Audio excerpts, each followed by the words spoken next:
Okay, welcome to Collateral Banter, episode 68. And on today's show, I have Nathaniel and Kate joining me. They're two local activists in Western Massachusetts. I want to start off with you both telling me about your political identities. Like, how do you identify politically? This is how I start every interview. Kate, do you want to go first? No, I want Nathaniel to go first. Okay, Nathaniel, you go first. I mean, who likes labels? Come on now. But if I had to choose one, I'm a democratic socialist. I believe I wouldn't put myself necessarily as a hardcore Marxist socialist. I believe there's a little bit of room for controlled capitalism and controlled, certainly democracy within the scope of socialism. I believe very highly in having good social structures in place to protect the innocent people in our society, the people who need help from being, falling through the crack. So I would say democratic socialist is about as close as you're going to get to a label for me. That being said, I often find myself disagreeing with people on issues that are widespread amongst democratic socialists. So, okay, yeah. So Bernie is was your candidate. Bernie is if you had to choose one, I guess you could call him mainstream candidate, mainstream politician that everyone could point at that was closely aligned to my politics. I'd say Bernie would be that man. Okay. AOC is a close second. AOC is a close second. Is the heir apparent, right? Yeah. Very nice. Kate? Yeah, I'm on the left, and I think that is still being worked out on the left, what that means. I feel like, yeah, I'm a member of DSA, but, I was sort of a Warren, Sanders, Warnders, a Sandworm. I like that. Actually made me unusual, I think, on the left, because usually you fell into one camp or the other. Right. One of the emergent conversations that we need to have on the left is there's one theory that I call it the socialist Walmart idea, where some people just want the government to take over everything. And so we'd have giant Walmarts being controlled by the government. And I think I lean more towards the part of the left that's going antitrust, that wants to get back to the trust busting politics of the progressive era, which is a real focus on local government, small businesses, and trying to create a more equal and outcome with a social safety net. So there's certain things that shouldn't be part of the market. And I include healthcare, perhaps housing in that category. But I do think that there should be room for just the inherent sort of creativity of humans to express themselves through stuff they want to build and give to other people. And so I feel like I don't think those conversations have come into sharp relief right now. I think we need to have them, but there's a lot going on, so it's hard to have that conversation. That's true. Very true. Everything else is at stake. I can also just add that a lot of my beliefs came from loving Star Trek as a child. That idea of a future of a post-poverty, post-hunger, post-need world, post-greed world, where, and I know it's very idealized. In fact, if you delve into Star Trek, a lot of it's talking about how if you pull the curtain back, it's not really like that in a lot of ways. It just sort of seems like that. That motivated me a lot as a child. The idea that we can get to a point where automation and technology and science and innovation can relieve the average person from the stress of having to work 40 hours a week in the coal mines. That we shouldn't have be at a place. And that's one of the areas I actually differ quite a bit from traditional socialists. A lot of traditional socialists, because labor and socialism are hand in hand, believe that automation is sort of the devil and that it's taking people's jobs and it's going to replace workers and it's giving more power to capitalism. And I completely agree that we don't want to leave the hands of automation in with capitalism. Yeah. But for me, getting to a future where all of the stuff that nobody wants to do, that doesn't require a human brain to do, just requires labor, just requires physical exertion of force, can be done by automation to free people up to do exactly what Kate's talking about, which is to work with your hands and build cool stuff and do art and do crafts and rediscover a lot of the stuff that we have lost because everyone's so busy working all these jobs. Now it sounds like Andrew Yang might be a potential candidate as well, or at least take some of his ideas, That's what it might come down to. If you really begin to automate a lot of the industries, I don't think we can adapt as quickly as technology changes.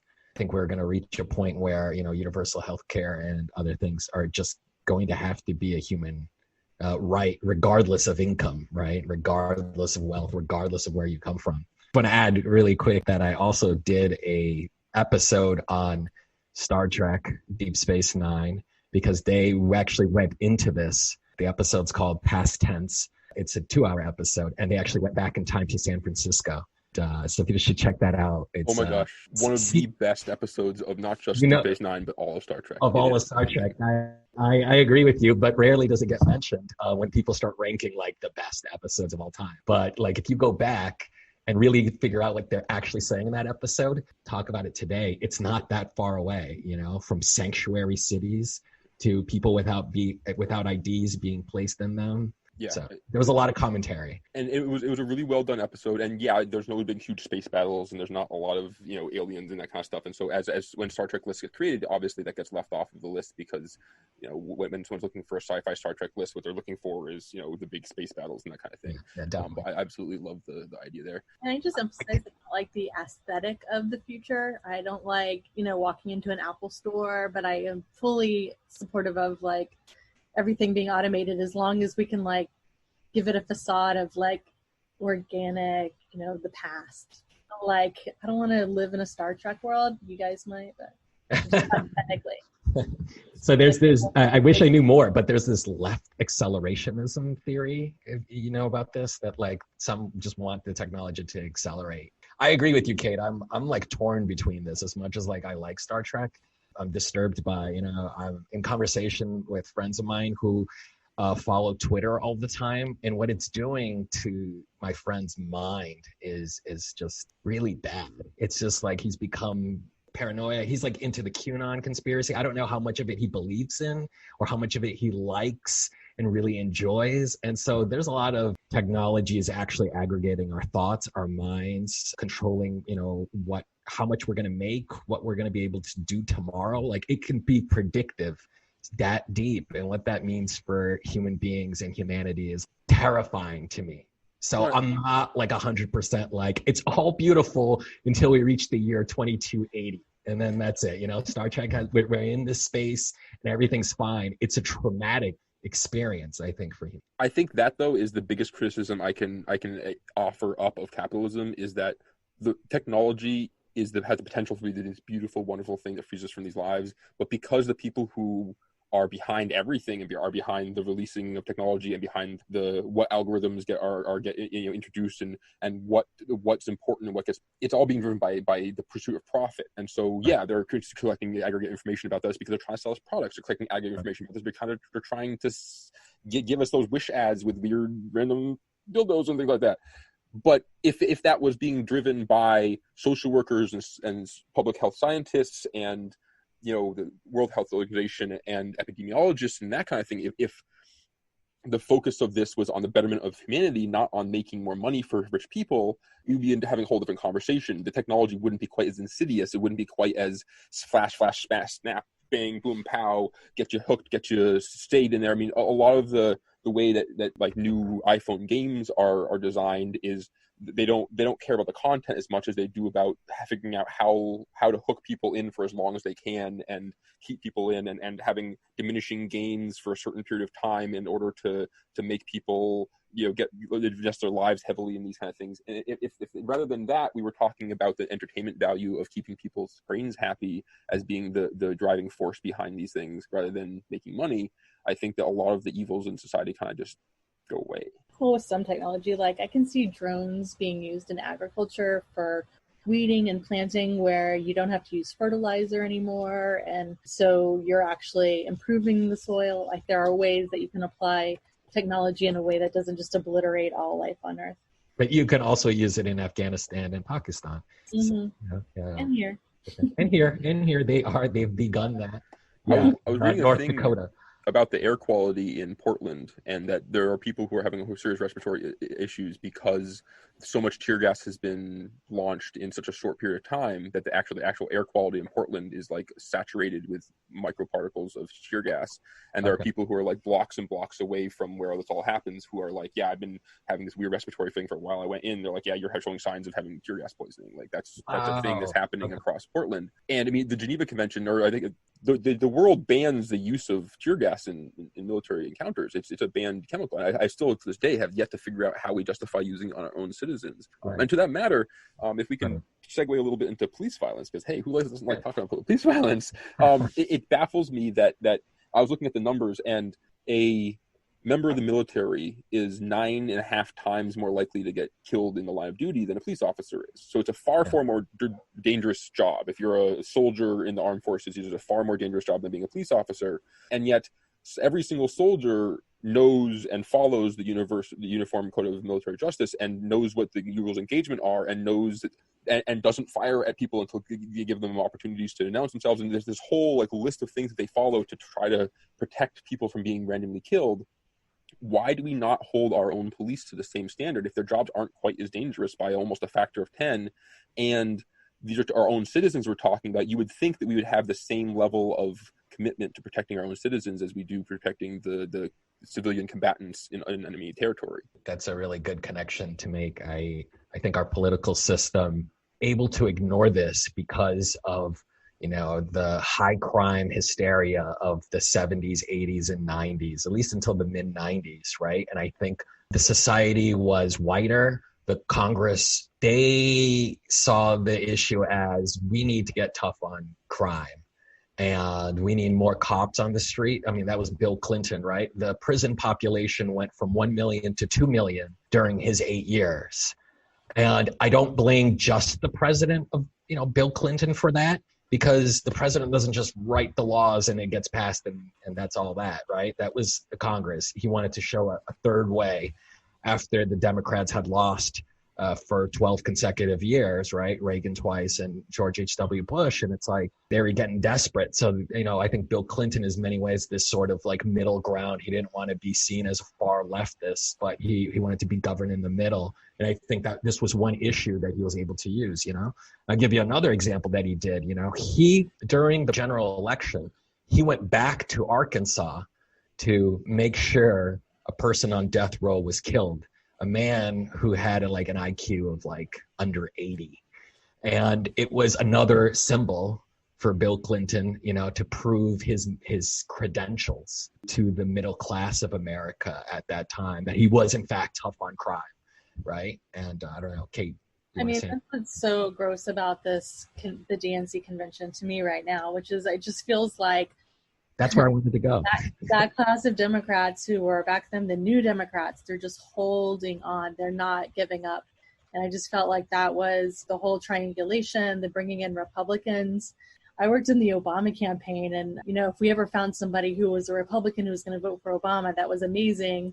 And we really, you know, would disregard the base and not really lift them up and put forward their messaging. So there's always this, I don't know why Democrats do it, this chasing the right, but the right isn't chasing the left. It's not like they're trying to bring any of us into their tent. So it just means that I feel like now we have the Democrats are becoming the Republican Party of, you know, the 90s. And then we have the far right sort of Nazi party, and those are becoming our options despite what felt like growing progressive movement. It felt like the left was really making inroads, that we almost got a nominee for the Democratic president, but Bernie didn't make it. And now I just feel like nothing was achieved over the past year. It's like we ended up right in the place that we would have been if Bernie or Warren had never run at all. Right. And it feels like we're right back in 1992 with Bill Clinton, the whole gang. Yeah, go ahead. Bear with me here, okay? I think what I'm seeing is I'm seeing a whole slew of moderate Republicans getting on board with the Democrats because they don't like Trump. I mean, that's what we saw at the convention. That's what we keep seeing especially from like intelligent, political, old school Mitt Romney types. We're seeing a lot of that. Like I'm, you know, Republicans for Biden kind of stuff. The Democratic Party is obviously leaning as right as they can right now to try and scoop those people up. And I see the GOP, unless they can pull off this mail fraud, this mail destruction, voter fraud BS that they're doing right now, they're going to just sort of slip and slide into obscurity over the next couple of election cycles. I see it as an opportunity for the left to come up with their own party. I see it as an opportunity for us to do to moderate Democrats what the moderate Democrats have been doing for us for a long time, which is say, okay, well, the Trumpers aren't an issue anymore. The question becomes, would you rather have a Biden or a Bernie? And now we can start having that conversation about splitting the country there. So you mean like Massachusetts, New York, California will be electing a different type of Democrat, maybe not even a Democrat. It'd be another party, Green Party. Let's just, for simplicity's sake. Green Party is never going to happen. Okay. I'm very nervous about. Yeah, or maybe onto them, Yeah, okay. But I mean, I'm just saying works. a third party have to take over one of the two dominant parties because they've already rigged the system so that those two parties get all the advantages. So you can't have a third party compete until a third party becomes. You have to take over one of the existing parties in order to have those advantages. But if one of the two parties becomes so dominant that the other party doesn't start winning anything, the key to the two-party system is that the two parties have to be equally balanced enough that one doesn't just run rickshaw over the other one. Because if one runs rickshaw over the other one, then you open up the like, think about Western mass politics, okay? You can't like be a third party candidate and be running as independent somewhere where there's a viable Democrat and a viable Republican, because you're never going to get any traction. But if you run as an independent in Western mass against unopposed Democrats, you actually have a shot of finding somewhere between the two of you where you draw a line and people on your side of the line vote for you. And now in a lot of ways that might end up being Republicans voting for you because they're voting against a Democrat. But right. that's an option out here, is to run as an independent against a Democratic candidate who doesn't have a Republican challenger. So if we get to a point where the Democratic Party has completely shut down the Republican Party, which I don't see not being a thing in the next 4 or 8 years, I mean, if Texas goes blue, we will never see another Republican president ever again. Yeah. Although maybe that means the map is changing, right? Like the southern parts of America that are more diverse and where the economy is growing, Texas, Georgia, Arizona might swing Democratic. But parts like Ohio, Pennsylvania, Michigan, and Wisconsin might be the more battlegrounds, or they might become Republican. There might be a shift going on, whereas the South used to be more solid. Now the South is becoming less solidly Republican, while the sort of industrial heartland that might be swinging Republican. But I don't think they're going to swing QAnon Republican, and how we're seeing certain Republicans getting the nomination of the party to run for Congress, who've been banned on Twitter for their comments. You both have seen that recently. To me, you're gonna be a minority party for a while if that starts growing and that becomes your party. I'm still nervous. When I look at the polls, there's not that much of a gap between Biden and Trump. I don't feel comfortable. No, definitely. Yeah. Well, Hillary felt comfortable, and I think she paid a price for feeling comfortable. So. I mean, in an ideal world where we trust that there's going to be no shenanigans from either side, but particularly from the Republicans. I mean, if Trump wasn't messing with the post office, if Trump wasn't already setting himself up for calling foul on everything from mail-in voting to in-person voting to the Democrats calling in Martians to do things to the Illuminati to child sex. I mean, he's going to throw everything at it. But if all those things taken aside, it's a cakewalk. Biden's going to beat Trump on the other side. But the question becomes: is there going to be enough voter suppression techniques successful enough from the right this time around to not be able to be overcome by a massive turnout? So I have this question to ask you guys, because I have struggled to answer it, and I don't know, who has the answer here, but how the hell did Bernie not win it after winning the first, 4 primaries and caucuses? Am I right about that? Was it 4 or 3? Either way. Confusing. We never got the results, right? So I don't get it. So he had all the momentum. And then from a bad reading of a lot of news stories, this is what I can figure out. It seemed like they were having a meltdown after Nevada, right? Because he proved in Nevada that he could reach out beyond like old white Americans, and he went to Hispanics, and he was able to create a coalition there. And so people freaked out. And what I was able to read from a couple news stories, that like behind the scenes, Obama, maybe people in Obama's team, said, let's change a couple things here. So after South Carolina, maybe he basically rallied everybody behind Biden, and they were able to coalesce around one traditional candidate. But, the way that's going to be written is Bernie really had a leg up. He had the momentum. He had the money. I want to ask both of you, how did this happen? How did he lose the nomination? Because he clearly struggled later on, in Massachusetts. I mean, come on. I mean, he couldn't win that. He was polling well. He's from Vermont. He couldn't win Texas. He couldn't win Michigan. It looked like the numbers he had were the same numbers he had 4 years ago. What do you guys think? I've said this before. One of the advantages that the left has is a 1,001 diverse opinions and diversity of up and down in terms of our membership and in terms of our positions and everything like that. One of the disadvantages we have is that we're not being our strings are not being pulled by a single oligarch or a handful of oligarchs from above. The Republican Party is easy because the Charles Koch says something and then everyone just follows what he says, or someone higher up says something and then it just sort of trickles on down.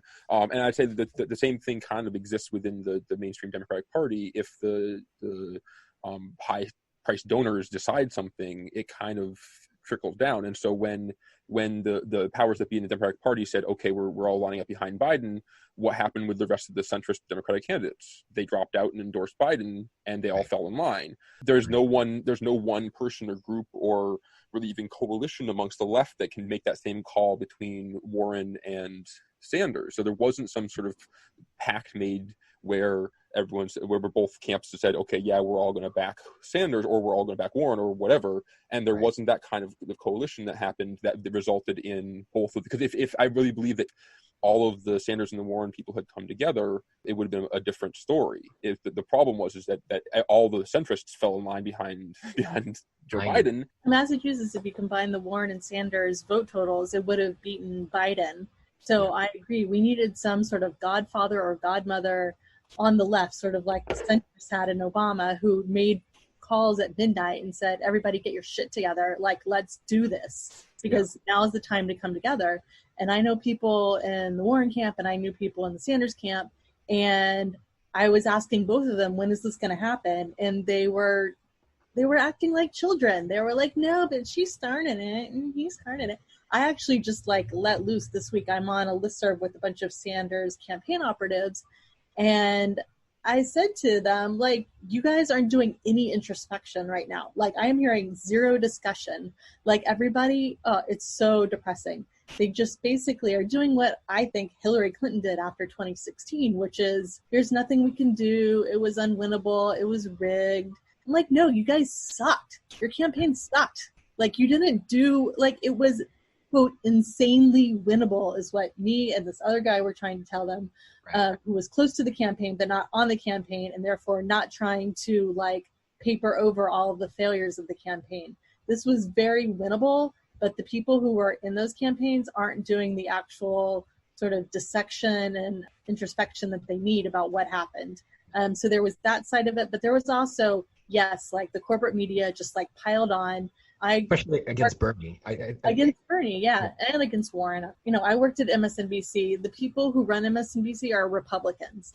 Really? Paul Griffin, he's a Republican. All the people at the highest levels, the whole we're liberal Democrats. That's just a market play. It's not in their bones. It's not in their DNA like it is at Fox. And so, yeah, the kind of liberalism they're comfortable with is basically just, never Trumpism.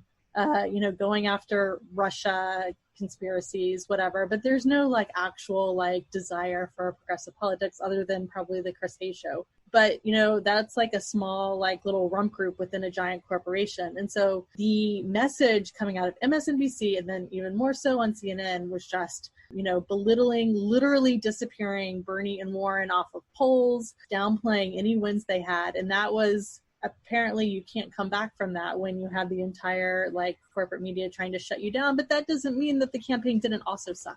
There's also a very real correlation between how much unearned campaign advertising you get through media sources and the discrepancy between polling and the eventual numbers. And then we saw that with Trump in 2016.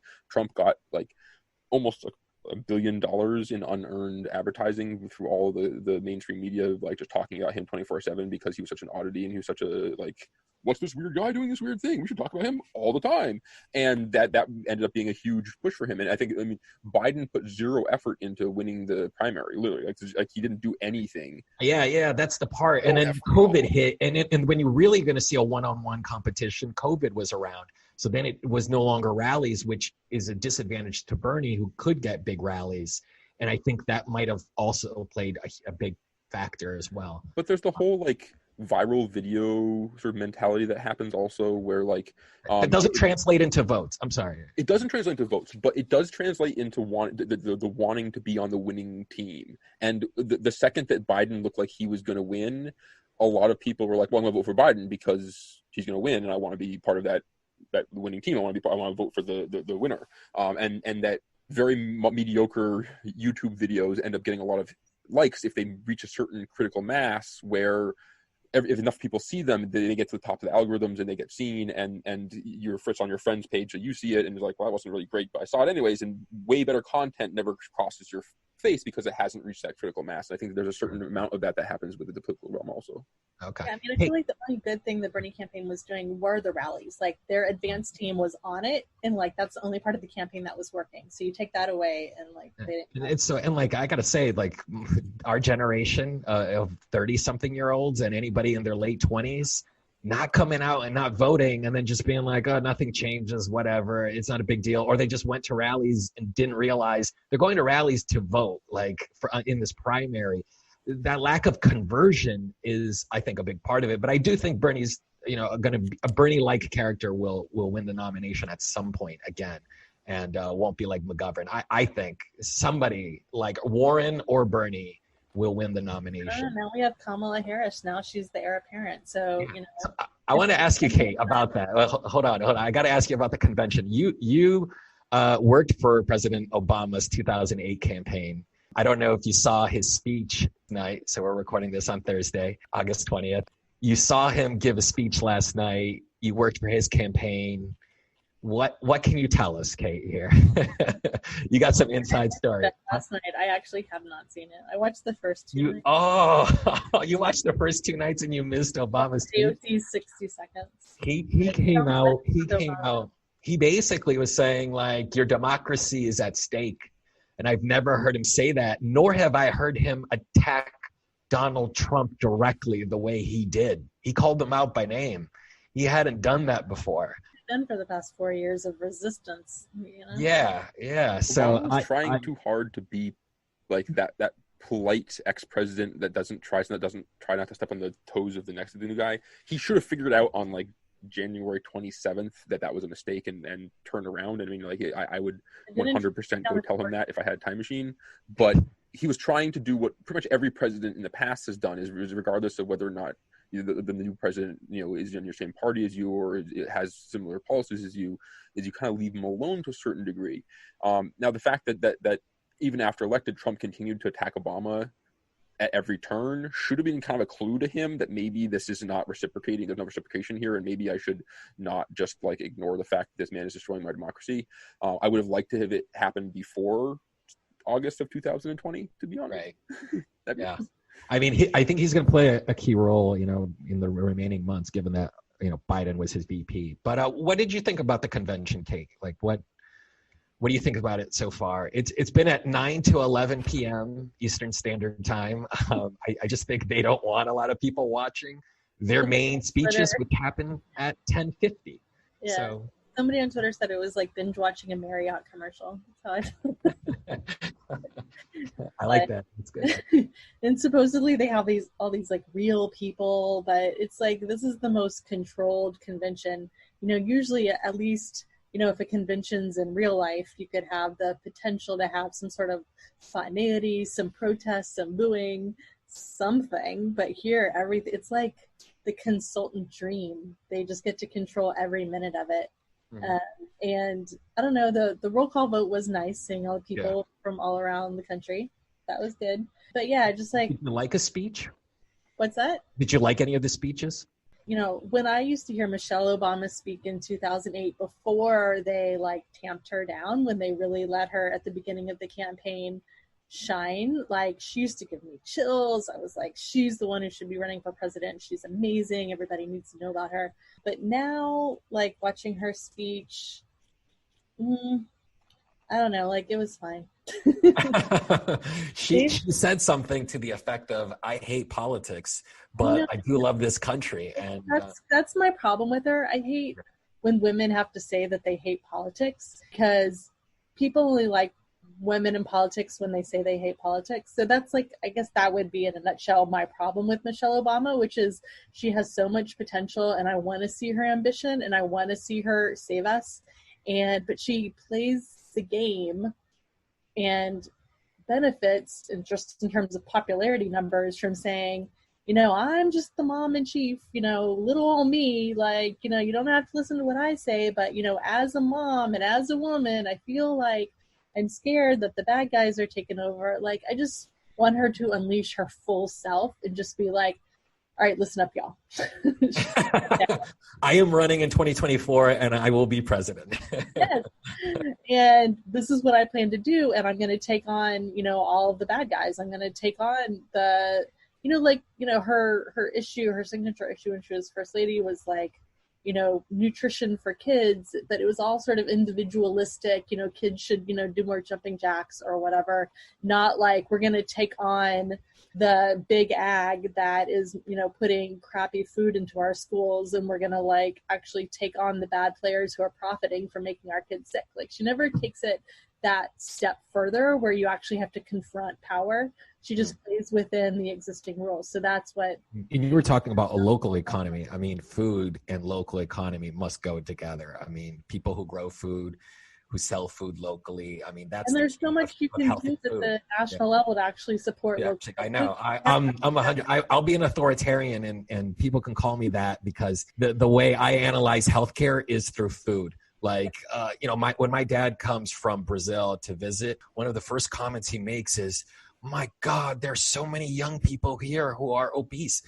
And I try to have this conversation with him. It's like, listen, it's not just because of food. There's a lot of factors going on there, but food and healthy lifestyles and trying to get people to be active is a huge cost. And it does cause the healthcare system to spend, trillions of dollars. Yeah, Nathaniel, I wanted to ask you the same thing. Convention, have you seen anything that you've liked, disliked?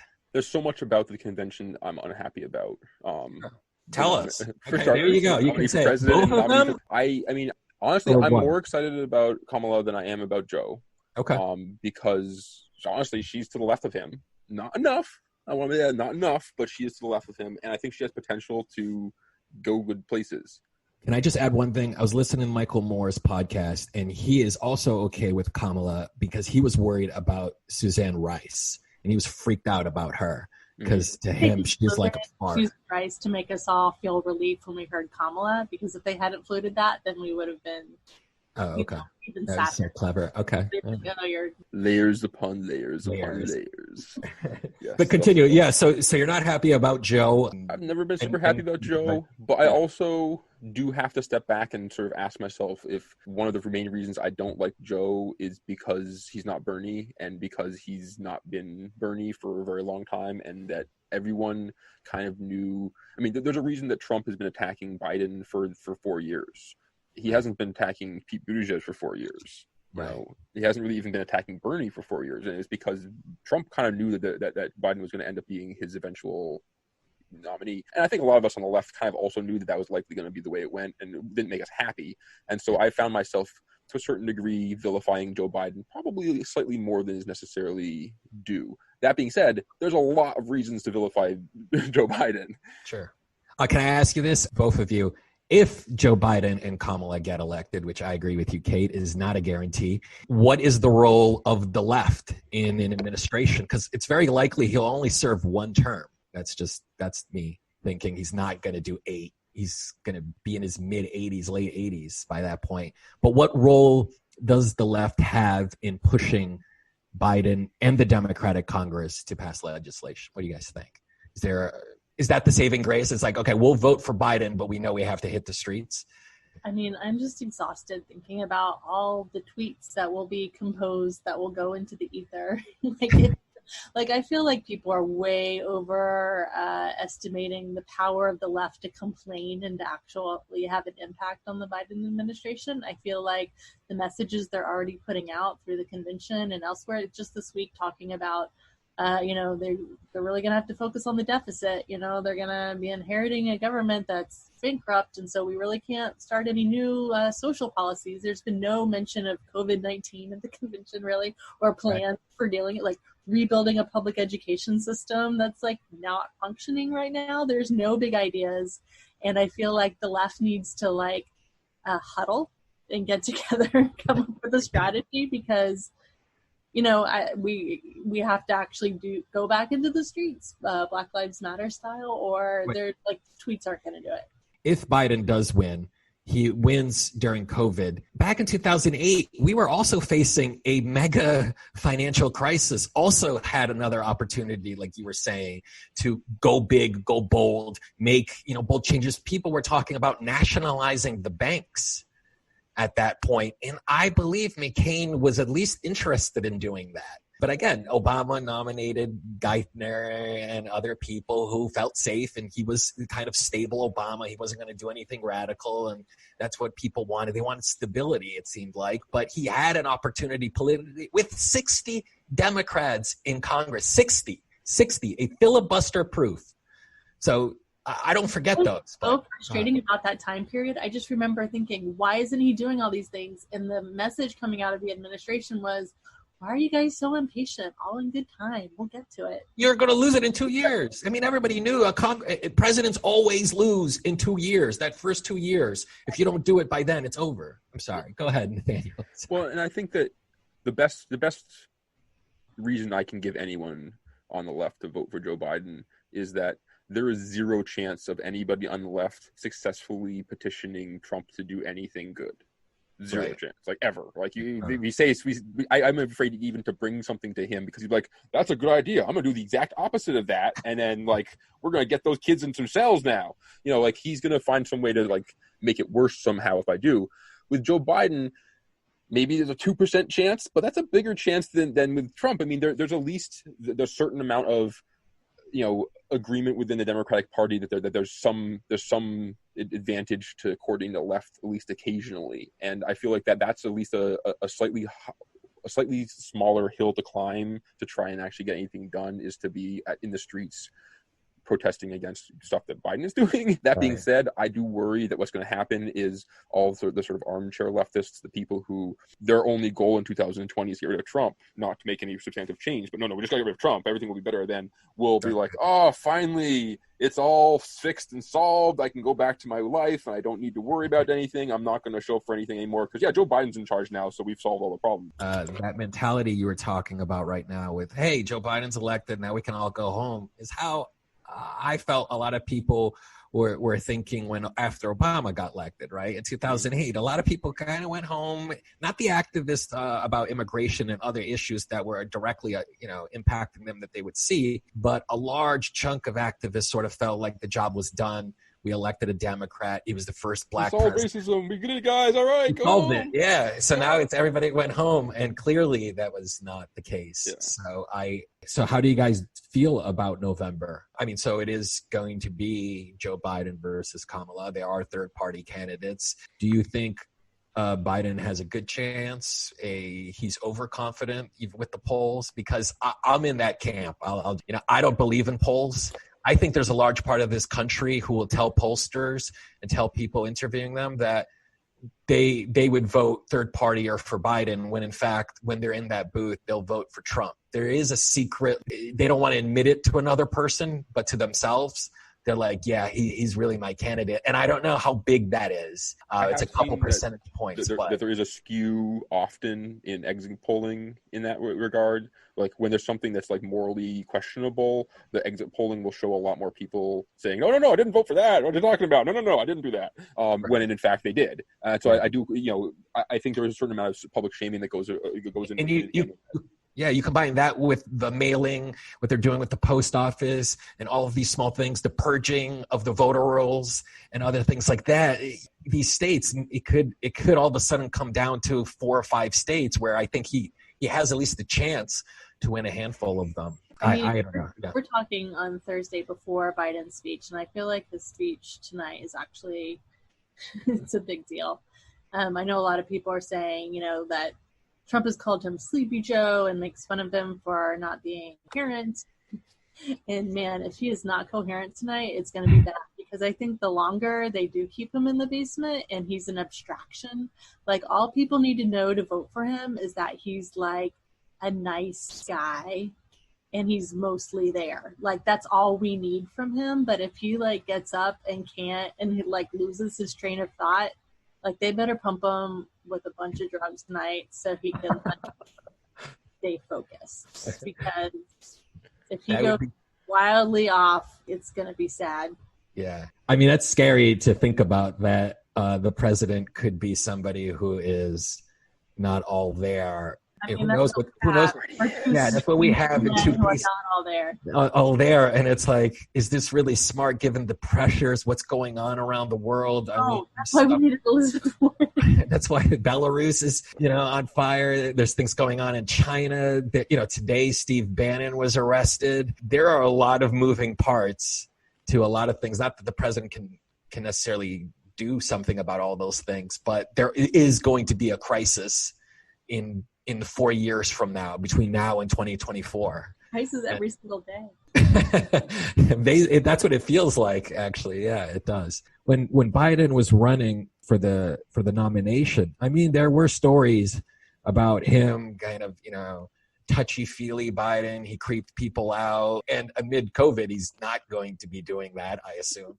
And I'm not trashing him. I'm just, that was honestly in conversation. And there were Democrats saying that isn't me saying it. I think at this point, people are going to go in there. The scary part is it doesn't seem like there's a lot of enthusiasm for Joe Biden. And he's hoping that the Kamala pick, helps with, which I think his campaign is lacking. But it's also sort of to his advantage not to have rallies because. Yeah, no, I don't think we need to. Like, the advantage, again, people love Joe Biden when he's an abstraction, that he's like an old white man. People love that. People love old white men. And that he just seems like a nice guy. And that's all he needs to be. So there doesn't need to be any more enthusiasm. Yeah. There was a significant base of Democratic supporters who are African-American, who are older, who appreciated him for being vice president. I won't say how much or how big, but there's got to be, because South Carolina came out for him. He won in southern states. There at least is a coalition in the Democratic Party that, I don't know, felt something for him. I think people were voting who is the best person to beat Donald Trump. And they decided that the old white guy is the best person to beat Donald Trump, considering racism and sexism. So even if you are, a black woman, you're saying who will beat Donald Trump, it's the white guy, because everybody else is racist and sexist. Like, that's how people were voting. You've talked to me once about internalized oppression of women. And I got to bring this up because I saw some polls between Hillary Clinton and Bernie back in 2016 out of Michigan. She lost a lot of suburban moms, those soccer moms, to Bernie Sanders. Interestingly, when Bernie was in 2020 going up against Joe Biden, they swung against Bernie and supported Joe Biden, which makes me think, this is a question for you. If those numbers are correct, what does that mean, Kate? Tell me what that means. Like, how should I understand those numbers? No, women are sexist. It's terrible. Yeah. No, we're against their own. They feel like a woman couldn't lead. Yeah, it's just actually, not the right. A Sanders activist who I was arguing with, who was saying that, she was all Sanders, not Warren, because she didn't believe a woman could win. And so she had to support the guy because he could beat Trump. And that's, women make that same calculation just as men do. They want certain policies enacted, and they want the person who can beat the guy who's worse. I mean, if it was policies, they voted for Bernie, so he was to the left. But then 4 years later, they could have still voted for Bernie with those same policies, and yet they voted for Joe Biden. It just confused me, it's 4 years later. I said at the time, too, in 2016, oh, well, if Warren were running, that's like the real test of all you, Hillary men who claim that you're just so excited about the first woman president. Like, are you going to get on board with Warren? Those people did not get on board with Warren. But also, conversely, the people who, I thought were, true Sanders believers also seem to be sexist. So it's like the amount of sexism towards Hillary, I have to agree that it was much worse than what I was giving it credit for, because I was an anti-Hillary person. I believe it was because of her record and her ideology and her closeness to corporate money. But I think for a lot of people, it was just that she was a woman who was ambitious, to get back to that. And I will say that, online you can take those, what kind of inherent bias tests do you have? So I took an inherent bias test for women, and it turned out that I am sexist. So I didn't even want to take the racism one, because I was like, if I'm sexist, then like I don't even want to know how actually like racist, how much bias I have. Like, and, race. Yeah. I mean, so it's in all of us, and that's the world that we've grown up in, and we all have to. Well, I'm completely depressed about the state of affairs right now, that Joe Biden is the only one people believe could beat Trump. And I gotta feel that some of it is that, for better or for worse, a lot of us white progressives are a little bit more happy-go-lucky and enthusiastic, and like the world everything can change and everything can be better. And if you've had 400 years of your people being shat on, it's a lot easier to be like, no, this is going to turn out to be one of the two white old crappy guys. I'm going to pick the one who's slightly less crappy, because like we're never going to get Sanders. What are you talking about? This world sucks too much for that to be the case. People are way too shitty. The powers are way too powerful. That's never going to be the case. But I'll back the guy who has a decent shot of making the slightly worse guy. And that it's almost like preemptively picking the lesser of the two evils, because you're going to end up with a choice of two evils, picking the lesser of the two evils that you want to be the lesser of the two evils that you end up having to vote for. That like, I know I'm going to end up making that choice, and who do I want to be in that position, so that what pill do I want to have to swallow that's slightly less obnoxious than a different pill that I don't like quite as much. And it's sad that that's the case, because I think that sort of like the hope and the optimism that as a white progressive I get to feel, I wish that translated better to everybody. But there's also a certain amount of naivete that comes along with that as well. Right. What happened in 2007 to 2008, I, as a white person going down to South Carolina to like college campuses, trying to get everybody excited about Obama. And it was just Hillary everywhere, in the black churches, on the campuses. And to see that not flip until he won Iowa. And then that night in South Carolina, standing with all those people who had been supporting Hillary and then flipped to Obama right at the last minute.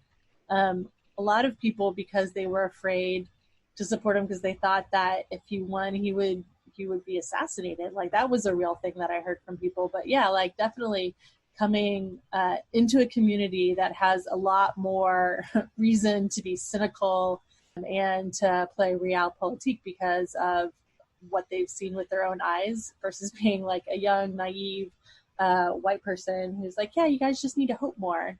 Change is gonna come.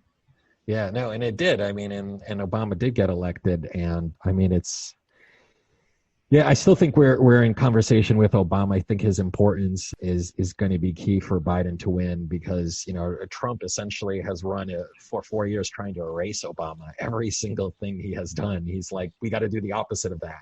How do I change that? Because Obama did it. And so I think he's going to have to really step up and give a lot of speeches and rallies. I don't know, digitally, however he has to do it. He needs to have a more aggressive role in the campaign, kind of backing Biden to at least give him some push.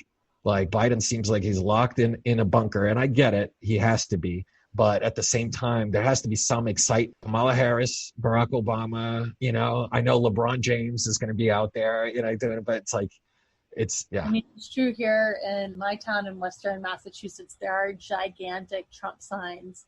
There's one right when you come into town. They're everywhere, and I don't see any Biden signs. Did any of you see the Trump rally in Hadley last Saturday? Right at the Staples in Hadley, Mass. There was a Trump rally. They had their flags, and across the street from them was a Black Lives Matter rally. There were maybe fewer people there, people counter-protesting the Trump people. Trump isn't going to win Massachusetts, but they're everywhere. I remember seeing that in 2016, thinking, I remember seeing the Trump signs around this neighborhood. This is when I was first moving here, and thinking, it's an aberration. These are just like some weirdos who have outsized enthusiasm. Yeah. But I feel like it was a sign of what actually happened on it. And see, that is one advantage Trump has, going back to his polling. I don't care what it says. He does have the advantage of exciting his base. That's all he has.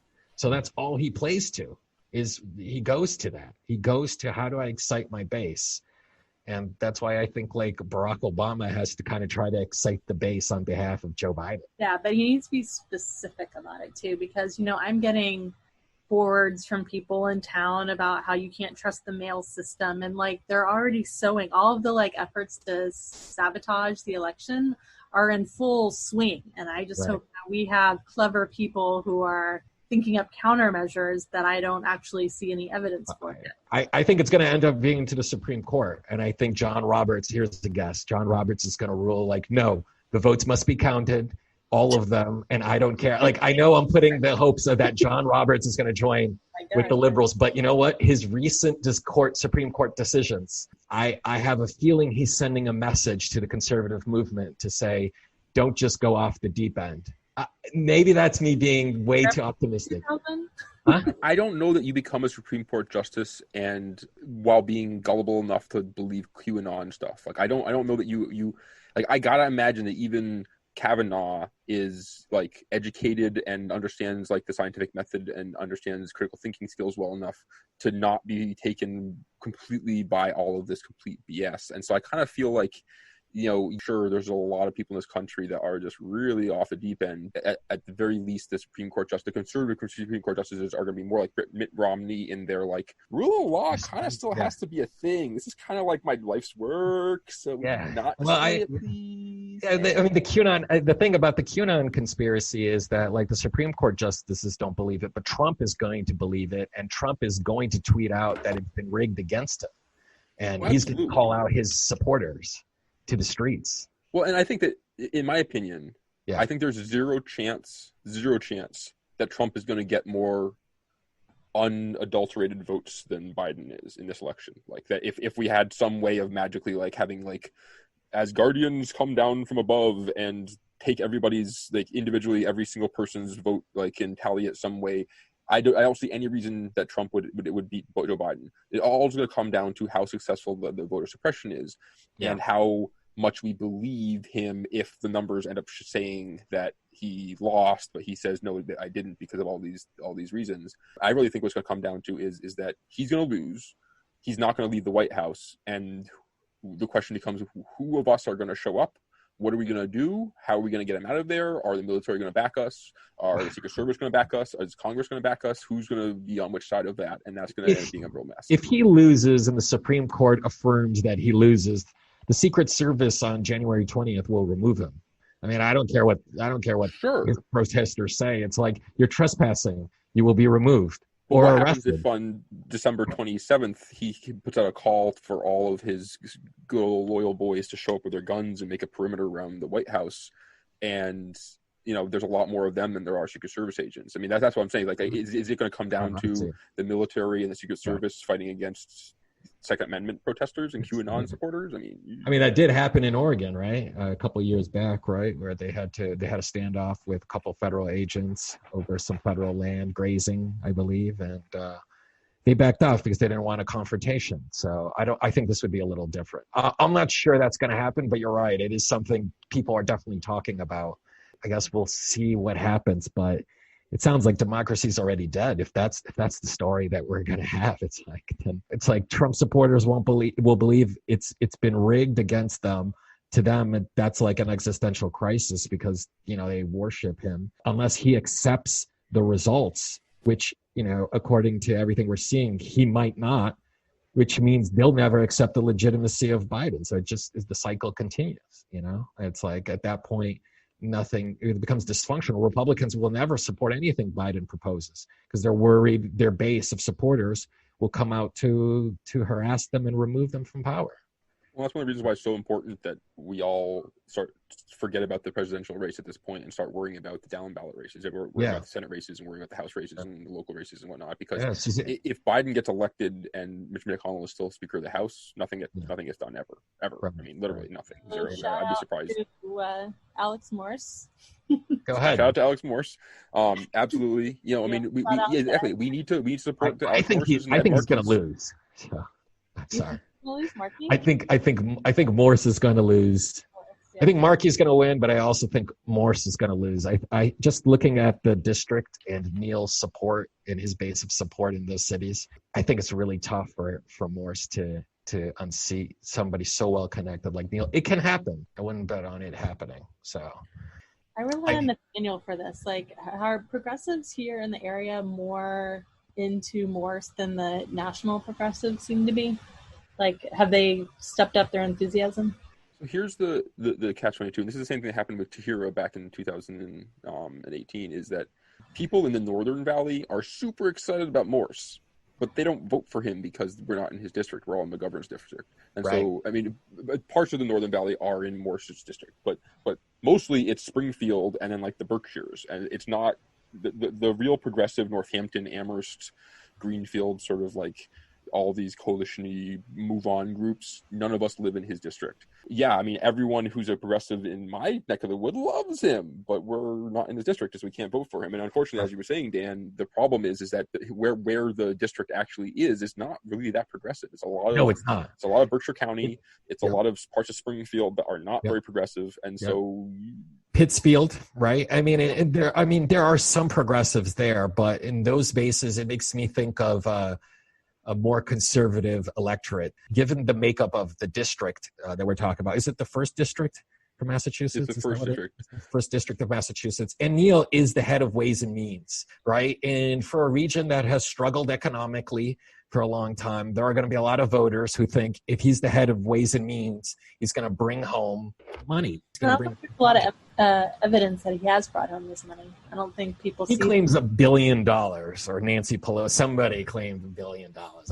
I'm not defending him. I just think this one's hard for Morse. I think the other candidates who are more established, like in New York, what those establishment Democrats in New York who lost to the progressive insurgents didn't realize is their district has changed quite a bit.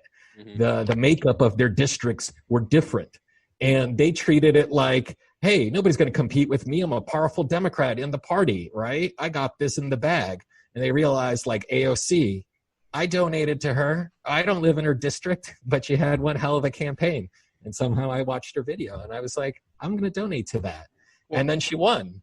So, what I think is going to happen, though, is I unfortunately, I think you might be right that Morse might lose. But I'm pretty sure Morse is going to come closer to beating Richie Neal than Tahira did. Oh, yeah. Which leads me to believe that whoever challenges him in 2 years, right, whether that's, again, Morse a second time or somebody entirely different, has a shot of beating him. And that what we're seeing is a trend towards that old guard retiring. And I do feel that Springfield, the general Springfield area, Holyoke area, West Springfield, a lot of that part of the valley, it has started to see more progressive movement. That hasn't been classically there, and that maybe it's not going to be tomorrow, maybe it's not going to be this year, maybe it's not going to be for 2 years, 4 years, 6 years, 8 years, I don't know, but eventually we're going to start seeing more of that happening. I'm just basing it off what happened to Bernie Sanders, and there's a lot of progressives who get online, who make a lot of videos, who are out there, out in the streets doing rallies as best they can under COVID, and it didn't work out well for Bernie. I know that's for a national thing, but at the same time, I sometimes think like we think we're bigger than we are. And when I look at the first district of Massachusetts, there are a lot of progressive, there are a lot of activists, but I don't know how big they are to make up the votes necessary for the machine that exists in Springfield, the political machine that Neil runs. I think he knows how to get that out. If he's only up by 5, according to a recent poll that I saw, he's really going to work that machine to the max. So one of the things I think we in the Valley need to do is we need to take our responsibility as being one of the bluest blue spots in the country a little bit more seriously. I mean, I know that we like to think we're more blue in this area than we are. We're more progressive than we are in this area than we are. But there is definitely a hotbed of progressive activism within the Valley. And when we start to see people getting elected in the reddest red parts of the country who are QAnon supporters, who are outright racists, who are putting up billboards talking about lynching Obama and things like that, we should be seeing more extreme leftist activity in the blue hot spots across the country to balance that out. I'd like to tell you what I recommended a friend. I actually had the same thought that you did, Nathaniel. And I was like, what's going to happen is if this continues and QAnon people get elected, the Democrats are going to start nominating Maoists and Stalinists. Like Bernie's going to be the center right. It's like Bernie Sanders. You mean that conservative? the farthest left. Like, we're talking more like a kind version of extremism, right, Nathaniel? Like a really No, I good, mean like straight up, like, you not like know, like Maoist. I want no, I mean I want like I want to start seeing people talking about like locking up racists like in the valley so that we can like, you know, balance it out. No, but I do mean that like I feel like it goes back to the whole idea of what's acceptable political discourse and the Overton window and that kind of thing, and that you need to push the boundaries as far as you can in your direction in order to center the center where you want it to be. You guys need to create a little utopia up there in your neck of the woods. I'm down in the South. I'm with the Trump signs, but you guys up there, show us what you can do. And that exactly, and in fact, to that end, and this is the first time I am publicly saying this, I am looking into running for sheriff of Franklin County in 2022. Good for you. You ran before, right? I was going to ask both of you about that because I think that's pretty cool. Here's why, okay? Number one, the current Franklin County sheriff isn't like not the worst person in the world. However, he runs an ICE detainment facility in Greenfield. He is definitely not a progressive, and the bottom line is he is a sheriff who works in conjunction with law enforcement and totes that blue line to the end. His deputies have questionable practices. There's been a lot of complaints against his deputies for various reasons. That, you know, we have screen captures in the Greenfield groups of some of his deputies on Facebook and on Twitter making horribly racist comments about Black Lives Matter movements and whatnot, and we see very little action within the sheriff's office to combat that. But more than that, we don't need in Franklin County that additional law enforcement. The crime rates are low. The need for having sheriff's deputies in the streets doing sheriff deputies' work is very low. The police we have in these towns do a perfectly fine job, and really it's an opportunity to have a multi-million-dollar budget reimagined with social workers, with you know, doing what we're talking about when we're talking about defunding the police right on the ground. Most police departments, that in order to make change in them, we're talking about long, huge, like changing the system kind of movement over long periods of time in order to change that, changing the unions, changing the commissioners and the elected officials who are going to appoint commissioners and all of that kind of stuff. Sheriff's position is an elected position. If a new sheriff gets elected, they come in on day one with a lot of control over who they keep and who they don't keep, how they reimagine their office. And I think this is an opportunity to really create a law enforcement agency within the structure of Western Mass that gives people who are having trouble with other law enforcement agencies someone to go to.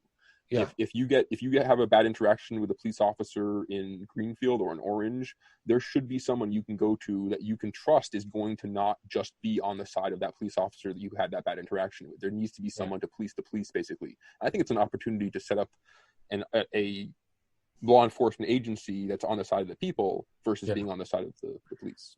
Yeah, I just want to add that, you know, we've elected a district attorney in Philadelphia, Larry Krasner, pretty progressive. And also in San Francisco, right? So those kind of local positions are being taken over in certain places. So I encourage you to run, you know, if you feel like it and you want to take that risk.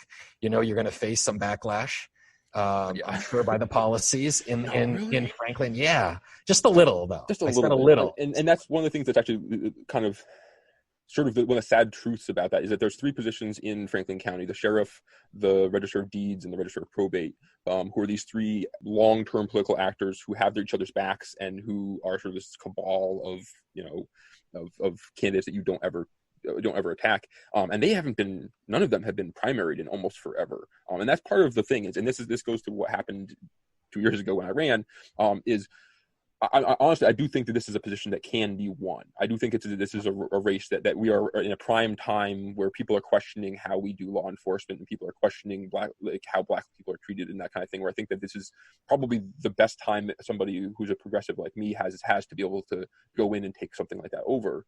I really think that we're not going to find a better opportunity to do than right now. And I should get you connected to rural organizing, because we should have progressives in rural areas across the country running for sheriff. Like, I think that is like a really good project for 2020.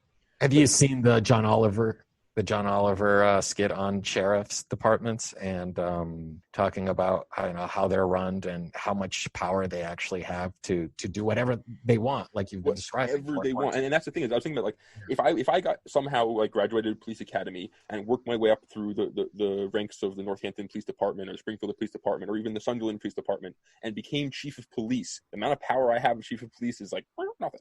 Like, I can do certain things, but you can't fire an officer, because if you do, their union is going to sue you to bring it back on, and you have to get that, go through the city councils, that kind of thing. Sheriff goes in, and literally day one, they go, none of you have jobs. If you want your job, you come and you apply for your job, and I'm going to screen you. And if you have 15 complaints against you, guess what? You're out of here. Right. I don't have to rehire you because I'm a new sheriff in town. That's literally what where that phrase comes from. I'm a new sheriff in town. I can do whatever I want. And I'm just imagining, I mean, obviously, I think that, and we talk about this when we talk about defunding the police. I think there is obviously a place for armed police officers to de-escalate dangerous situations. But I don't think we need to have sheriff's deputies in addition to state police, in addition to local police, in addition to National Guard, in addition to whatever else, FBI, NSA. I don't think we necessarily need that. But man, what that money and that manpower could do for social work in the Franklin County is just amazing. And just to mention, Amherst is looking at spending additional resources on, instead of sending a police officer, if somebody's having a mental health issue, they would send over a specialized unit, which apparently is currently happening in Denver, Colorado. I saw an article on Mass Live about it. So people are making these type of investments locally. And I think if democracy is to change for the better, it's got to start with these local positions like we were talking about in sheriff. So Kate, does this mean you're running for governor?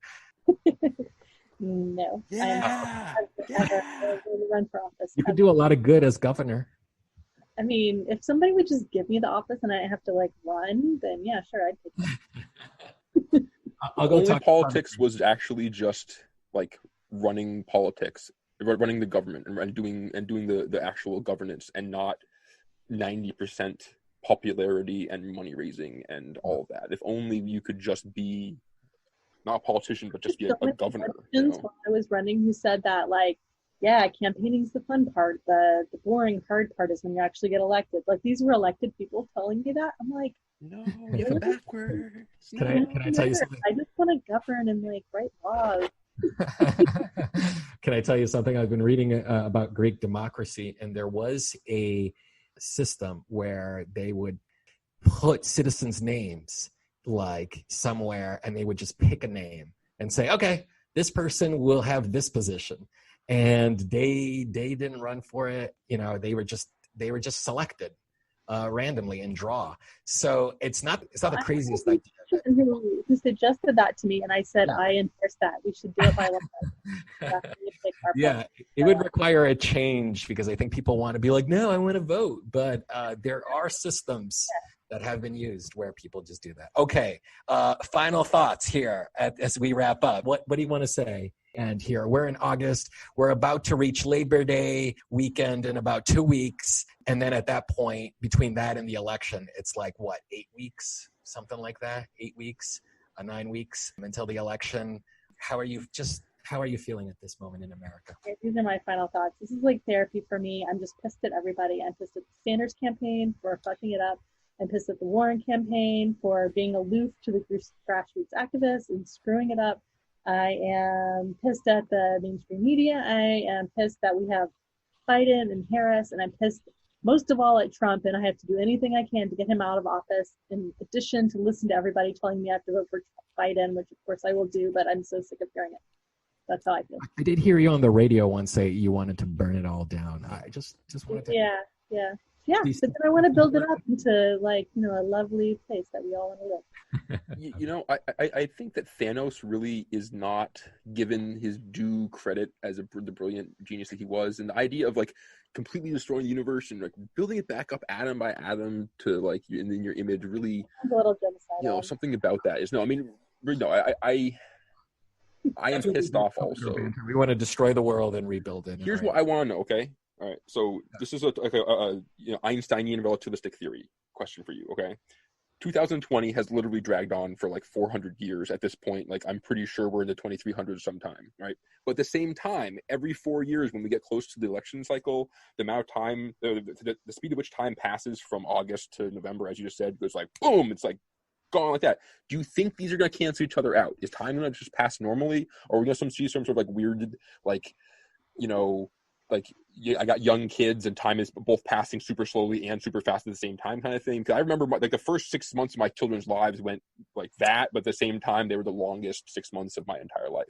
So, well, I just want to add to that. I was asking my dad, who's a chemist, about space travel.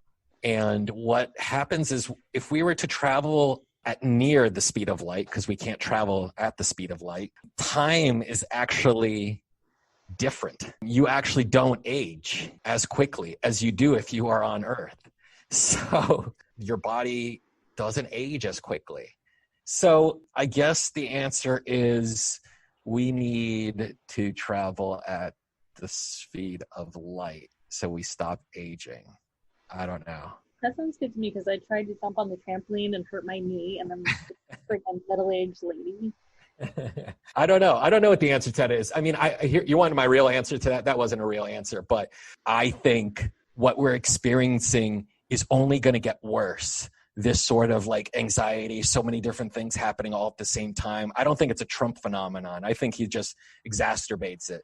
I think we're living in a world where we're going to be dealing with like deep fake videos and manipulation of reality and brain to brain interface. You're going to be in a world where it's going to make people crazy because you're going to be bombarded at all times by technology and people constantly wanting to sell or talk to you, and you won't ever have a chance to just like sit outside and just like daydream. Like it will be a constant future world at Disney World. Like I don't want to go into Futureland. Aesthetically, it's not my bag. I want to be in Frontierland without the imperialism, the racism, and the sexism, but like with the aesthetic, you know, the Frontierland. I hate the future. I hate postmodernism. Oh, you hate postmodernism. There you go. We should have started with that. You got to tell me more about that at some point. Wow. I want to hear that conversation. Because isn't that what we're living in, this postmodern world? Where science is... Yeah. Okay. We'll end it there because we could go on and on. Are you making a new documentary? No, but I'll get on that as soon as I get a baby. Once I get childcare in the age of COVID, then I'll be pushing out those documentaries right and left. Oh, okay. You got to share us what the contents will be, what you're planning on doing for those documentaries. No, I have to get the childcare in order to have the mental space to know what I even want to like do it about. Have you ever watched? Oh my God, this British documentarian Curtis. Power of Nightmares guy? Yeah, the Power of Nightmares. Yeah, Adam Curtis. Yeah. No, I can just like go into like a zone watching his freaky documentaries and like. Yeah, you'll just see these like girls on YouTube not doing anything in particular, and it just like puts you in this like crazy mindset. It does. Postmodernism. Yeah. Yeah. Hypernormalization was his latest movie, and then they're very enjoyable to watch. Like I don't know if they're even political; they're like sociological and yeah, you just vibe. Yeah, social political. All right, that was great. Thank you so much for coming on. All right, thank you. All right, thanks. Yep. Bye. Bye, guys. Bye.